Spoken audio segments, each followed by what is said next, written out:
भारत के इतिहास में कुछ नाम ऐसे हैं जो केवल इतिहास नहीं होते, वे विवाद बन जाते हैं। ऐसा ही एक नाम है प्रतिहार। एक ही वंश, दो अलग अलग पहचान, गुर्जर प्रतिहार और राजपूत प्रतिहार। तो आखिर सच्चाई क्या है?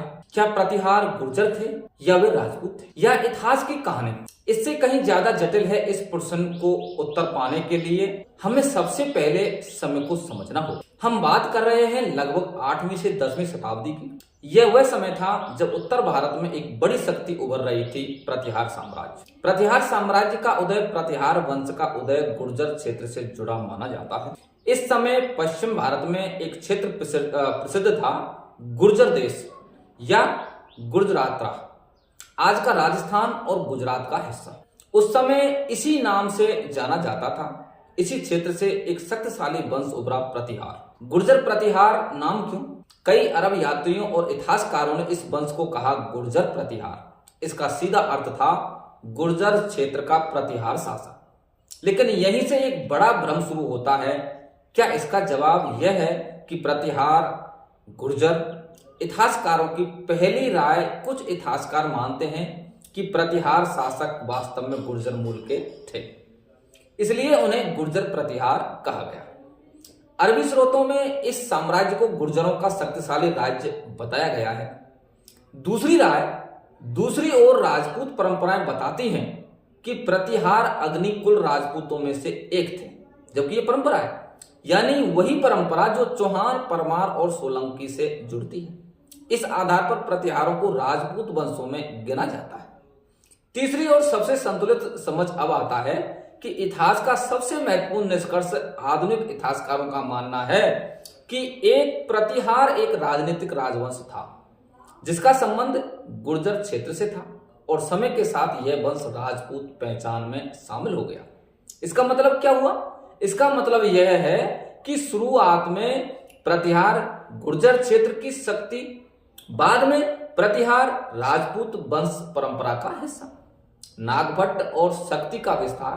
प्रतिहार वंश के सबसे प्रारंभिक शक्तिशाली शासकों में एक नाम मिलता है, नागभट्ट प्रथम। उन्होंने अरब आक्रमणों का सामना किया और पश्चिमी भारत को सुरक्षित रखने में महत्वपूर्ण भूमिका निभाई। मेहर भोज प्रतिहार साम्राज्य का स्वर्णकाल माना जाता है कि मेहर भोज के समय उनके शासन में प्रतिहार साम्राज्य उत्तर भारत की सबसे बड़ी शक्तियों में से एक बन गया। कन्नौज उनकी राजधानी बना। कन्नौज का महत्व, कन्नौज केवल एक शहर नहीं था, यह उत्तर भारत की सत्ता का केंद्र था। जो कन्नौज पर नियंत्रण रखता, वही उत्तर भारत का राजनीति को नियंत्रित करता। त्रिपक्षीय संघर्ष। इस समय भारत में 3 बड़ी शक्तियां थी, प्रतिहार, पाल और राष्ट्रकूट। इन तीनों के बीच कन्नौज के लिए संघर्ष हुआ।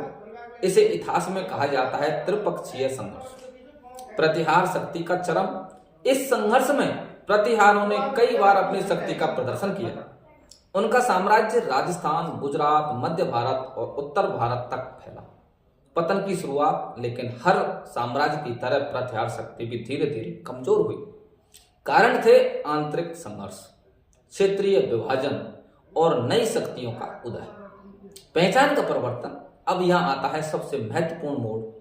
प्रतिहार साम्राज्य के पतन के बाद उनकी राजनीतिक शक्ति टूट गई, लेकिन उनकी सामाजिक पहचान समाप्त नहीं हुई। धीरे धीरे प्रतिहार वंश राजपूत समाज का हिस्सा बन गए। यही भ्रम क्यों हुआ? क्योंकि इतिहास में पहचान स्थिर नहीं होती, वह बदलती रहती है। एक ही वंश अलग अलग समय में अलग पहचान से जाना जा सकता है। तो अंतिम सत्य, तो अब स्पष्ट उत्तर क्या है कि प्रतिहार न केवल गुर्जर थे, न केवल राजपूत थे, बल्कि एक शक्तिशाली मध्यकालीन राजवंश जिसका उदय गुर्जर क्षेत्र से हुआ और जो बाद में राजपूत परंपरा में शामिल हो गए। इतिहास का बड़ा सबक, यह पूरा विषय हमें एक बहुत बड़ी बात सिखाता है कि इतिहास को आज की पहचान से नहीं, बल्कि उसके समय के संदर्भ से समझना चाहिए। अब जब हमने इतिहास का यह बड़ा भ्रम स्पष्ट कर लिया है, तो अगला प्रश्न उठता है, क्या भारत के अन्य समाजों के इतिहास में भी ऐसे भ्रम छुपे हुए हैं?